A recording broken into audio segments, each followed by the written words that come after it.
स्वागत है आपके अपने YouTube channel Vinod in the point में। दोस्तों, आज के इस वीडियो में पढ़ने वाले हैं राजा राधिका रमण प्रसाद सिंह की प्रसिद्ध कहानी कानों में कंगना, चंद्रधर शर्मा गुलेरी की कहानी उसने कहा था, और भीष्म शाहनी की प्रसिद्ध कहानी चीफ की दावत से संबंधित महत्वपूर्ण प्रश्न जो बिहार स्टेट पेपर 2 के सिलेबस में लगा हुआ है। तो चलिए शुरू करते हैं आज का यह वीडियो। पहला प्रश्न है, किरण, आज की यह घटना मुझे मरते दम तक ना भूलेगी, यह भीतर से बैठ गई है। यह कथन किसने कहा? नरेश, नरेंद्र, योगेश्वर, नूरजहां। प्रत्येक प्रश्न के लिए आपको 10 से 15 सेकंड का समय मिल रहा है। आप प्रश्न को अच्छे से पढ़ें, उसके बाद अपना उत्तर दें। इस प्रश्न का उत्तर हो जाएगा नरेंद्र। किरण, आज की यह घटना मुझे मरते दम तक ना भूलेगी, यह भीतर से बैठ गई है। यह नरेंद्र का कथन है। कानों में कंगना कहानी में कुल 3 से 4 पात्र हैं, नरेंद्र, योगेश्वर, जूही और किन्नरी। अगला प्रश्न है, नरेंद्र, अब मैं चला, किरण तुम्हारे हवाले है। यह कथन किसने कहा? योगेश्वर, नरेंद्र, किन्नर, हरिश्चंद्र। नरेंद्र, अब मैं चला, किरण तुम्हारे हवाले है। तो ये जो कथन है योगेश्वर का है। किरण जो है योगेश्वर की पुत्री है। किरण का विवाह जो है नरेंद्र से होता है, और योगेश्वर यह कथन नरेंद्र से कहता है, अब मैं चला, किरण तुम्हारे हवाले है। अगला प्रश्न है, कानों में कंगना कहानी का पात्र नहीं है जूही, योगेश्वर, नरेश, नरेंद्र। कानों में कंगना कहानी का पात्र नहीं है,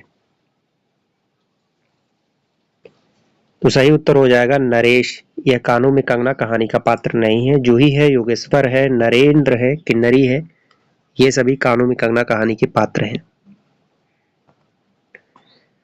राजा राधिका रमण प्रसाद सिंह का जन्म वर्ष क्या है? 1890, 1888, 1892, 1887।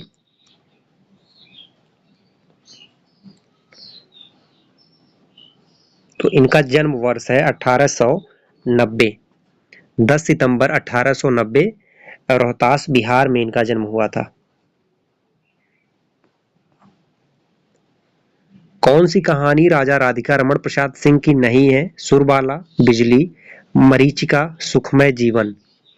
कौन सी कहानी राजा राधिका रमण प्रसाद सिंह की नहीं है? वीडियो के अंत में आप बताइएगा इन सभी प्रश्नों में से आपके कितने प्रश्न सही हुए। सुखमय जीवन, बुद्धू का कांटा, उसने कहा था, ये सभी कहानी चंद्रधर शर्मा गुलेरी की है। सुरबाला, बिजली, मरीचिका, ये तीनों जो है राजा राधिका रमण प्रसाद सिंह की कहानी है। सुखमय जीवन चंद्रधर शर्मा गुलेरी की कहानी है। कानों में कंगना कहानी किस पत्रिका में प्रकाशित हुई? सरस्वती, रूपाभ, मतवाला, इंदु। कानों में कंगना कहानी किस पत्रिका में प्रकाशित हुई? इंदु पत्रिका में प्रकाशित हुई 1913 ईस्वी में। राजा राधिका रमण प्रसाद सिंह के संदर्भ में असत्य कथन कौन सा है? इनका जन्म स्थान सूर्यपुरा, जिला शाहाबाद, बिहार है। पुष्पांजलि इनका कहानी संग्रह है। हवेली और झोपड़ी इनका कहानी संग्रह है। कानों में कंगना कहानी का प्रकाशन वर्ष 1913 ईस्वी है। असत्य कथन कौन सा है? पुष्पांजलि इनका कहानी संग्रह है, यह असत्य है। पुष्पांजलि नहीं है, कुसुमांजलि है। ठीक है, कुसुमांजलि इनका कहानी संग्रह है, यह असत्य है। इनका जन्म स्थान सूर्यपुरा, जिला शाहाबाद, सही है। हवेली और झोपड़ी इनका कहानी संग्रह, ये भी सही है। कानों में कंगना कहानी का प्रकाशन वर्ष 1913 ईस्वी है, ये भी सही है। अब पढ़ते हैं, उसने कहा था कहानी से संबंधित महत्वपूर्ण प्रश्न। उसने कहा था कहानी किस पत्रिका में प्रकाशित हुई? चांद, मतवाला, सरस्वती, रूपाभ। उसने कहा था कहानी किस पत्रिका में प्रकाशित हुई? सरस्वती पत्रिका में प्रकाशित हुई थी 1915। सुखमय जीवन कहानी किस पत्रिका में प्रकाशित हुई? जनसत्ता, समालोचक, भारत मित्र, सरस्वती। सुखमय जीवन कहानी किस पत्रिका में प्रकाशित हुई? तो सही उत्तर हो जाएगा भारत मित्र पत्रिका में 1911 ईस्वी में प्रकाशित हुआ। सुखमय जीवन, बुद्धू का कांटा, उसने कहा था, ये 3 प्रसिद्ध कहानी चंद्रधर शर्मा गुलेरी जी की है। अगला प्रश्न है, चंद्रधर शर्मा गुलेरी के संदर्भ में असत्य कथन कौन सा है? इनका जन्म वर्ष 1883 ईस्वी है। इन्होंने मात्र 8 कहानियां लिखी। उसने कहा था कहानी का प्रकाशन वर्ष 1915 ईस्वी है। समालोचक पत्रिका के संपादक गुलेरी जी हैं। तो असत्य कथन बताना है, कौन सा है? इन्होंने मात्र 8 कहानियां लिखी, यह सत्य है। इनका जन्म वर्ष 1883 है। उसने कहा था कहानी का प्रकाशन 1915 ईस्वी है। समालोचक पत्रिका के संपादक गुलेरी जी हैं, यह भी सत्य है। अगला प्रश्न है, तेरी कुड़माई हो गई, यह कथन किसका है? सूबेदार, सूबेदारनी, लहना सिंह, वजीरा सिंह। तेरी कुड़माई हो गई। तो ये जो कथन है लहना सिंह का है। लहना सिंह की उम्र उस समय 12 वर्ष थी जब यह बात लहना सिंह कहता है सूबेदारनी से, तेरी कुड़माई हो गई है। और सूबेदारनी धत्त कहकर बोलती है, हाँ मेरी कुड़माई हो गई है। फिर लहना सिंह कहता है कब? तो वो कहती है कि कल देखते नहीं रेशम से कड़ा हुआ सालू। लड़ाई के मामले जमादार या नायक के चलाए नहीं चलते, बड़े अफसर दूर की सोचते हैं, यह कथन किसका है? सूबेदार हजारा सिंह, पोधा सिंह, लहना सिंह, वजीरा सिंह। ये कथन किसका है? लड़ाई के मामले जमादार या नायक के चलाए नहीं चलते, अफसर दूर की सोचते हैं। ये कथन है सूबेदार हजारा सिंह का। अगला प्रश्न है, कपनी छूट रही है, रोम रोम में तार दौड़ रहे हैं, दांत बज रहे हैं, यह कथन किसका है? लहना सिंह, बोधा सिंह, वजीरा सिंह, हजारा सिंह।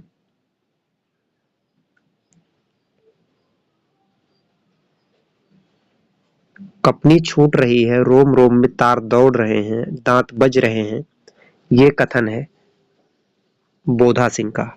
बोधा सिंह जब ठंड से कांपता है और यह बात वह लहना सिंह से कहता है, और लहना सिंह जो है अपनी जर्सी निकाल करके बोधा सिंह को देता है।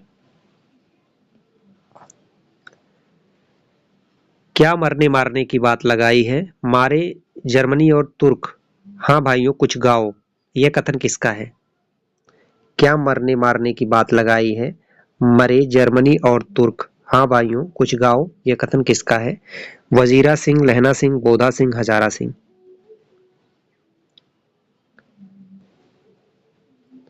तो ये कथन है वजीरा सिंह का।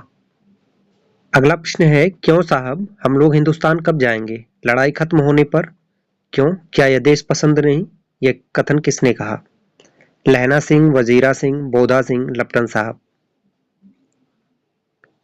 क्यों साहब हम लोग हिंदुस्तान कब जाएंगे, ये जो कथन कहता है ये लहना सिंह कहता है। लप्टन साहब की भेष में एक जर्मन आता है और लहना सिंह उस जर्मन को पहचान लेता है कि ये लप्टन साहब नहीं है। कन्फर्म करने के लिए वह जो है आड़े तिरछे सवाल करता है। बाद में इसे पता चलता है लप्टन साहब नहीं है, जर्मन है।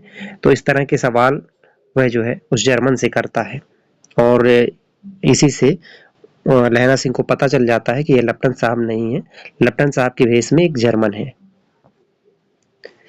अगला प्रश्न है, लहना सिंह के संदर्भ में असत्य कथन कौन सा है? कहानी के प्रारंभ में लहना सिंह की उम्र 12 वर्ष है। वह अमृतसर में मामा के यहाँ आया हुआ है। लहना सिंह के राइफल्स का नंबर 77 है। समर सिंह उनके मामा का नाम है। असत्य कथन कौन सा है?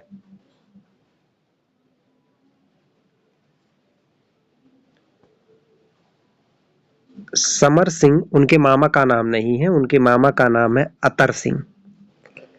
कहानी के प्रारंभ में लहना की उम्र जो है 12 वर्ष है।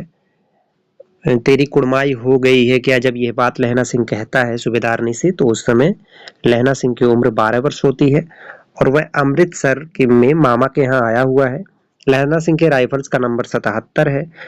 अतर सिंह उनके मामा का नाम है, समर सिंह नहीं। चौथा विकल्प असत्य है। भावों की टकराहट से मूर्छा खुली, करवट बदली, पसली का घाव बह निकला, पानी पिला दे। तो ये जो खाली स्थान है यहाँ पर कौन सा शब्द आएगा?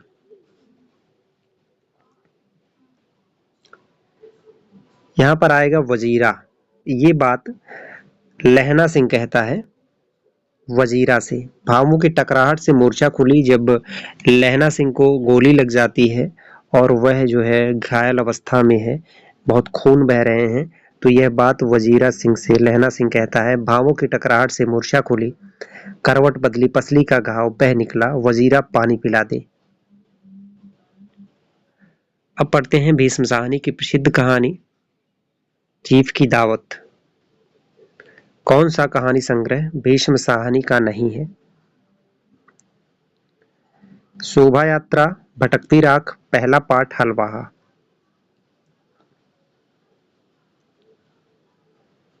तो हलवाहा जो है यह भीष्म साहनी की कहानी नहीं है। शोभा यात्रा, भटकती राख, पहला पाठ ये तीनों भीष्म साहनी की कहानी है। हलवाहा शेखर जोशी की कहानी है।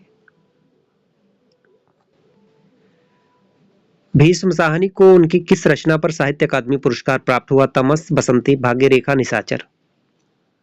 उनकी किस रचना पर साहित्य अकादमी पुरस्कार प्राप्त हुआ? तमस पर 1975 ईस्वी में उन्हें साहित्य अकादमी पुरस्कार प्राप्त हुआ। भीष्म साहनी की रचना मुआवजे की विधा है। उपन्यास, नाटक, कहानी, आत्मकथा। मुआवजे की विधा है। तो मुआवजे जो है यह भीष्म साहनी का नाटक है। अगला प्रश्न है, आज के अतीत आत्मकथा के लेखक कौन हैं? भगवती चरण वर्मा, राम वृक्ष बेनीपुरी, भीष्म साहनी, वृंदावन लाल वर्मा। आज के अतीत आत्मकथा के लेखक हैं भीष्म साहनी। भीष्म साहनी की ये आत्मकथा है आज के अतीत। अगला प्रश्न है, चलो ठीक है, कोई चूड़ियां उड़ियां हो तो वह भी पहन लो, कोई हर्ज नहीं। यह कथन किसका है? सामनाथ की पत्नी, श्यामनाथ, चीफ, चीफ की पत्नी। चलो ठीक है, कोई चूड़ियां उड़िया हो तो वह भी पहन लो, कोई हर्ज नहीं। यह जो कथन कहता है श्यामनाथ अपनी माँ से कहता है। आज श्यामनाथ के घर पर चीफ दावत के लिए आने वाले हैं, तो श्यामनाथ इधर उधर की चीजों को इकट्ठा करता है और माँ से कहता है, कोई चूड़ियां उड़िया हो तो वह भी पहन लो, इसमें कोई हर्ज नहीं है। ओ अम्मी, तुमने तो आज रंग ला दिया। ये कथन श्यामनाथ का है और श्यामनाथ अपनी माँ से कहता है। श्यामनाथ के घर पर चीफ की दावत होने वाली है और श्यामनाथ जो है डरा सा रहता है कि कहीं माँ की वजह से कोई गड़बड़ ना हो जाए, लेकिन ऐसा नहीं होता है। चीफ आते हैं और चीफ जो है माँ से बहुत खुश होते हैं। माँ फुलकारी बनाने की बात कहती है और उन्हें चीफ को जो है गीत सुनाती है। इन सबसे चीफ बहुत प्रसन्न होते हैं और श्यामनाथ यह बात जो है, ओ अम्मी तुमने तो आज रंग ला दिया, साहब तुमसे इतना खुश हुआ कि क्या कहूँ। जब दावत खत्म होती है तो यह बात श्यामनाथ अपनी माँ से कहता है। अगला प्रश्न है, माँ की कौन सी बात श्यामनाथ को तीर की तरह लगा?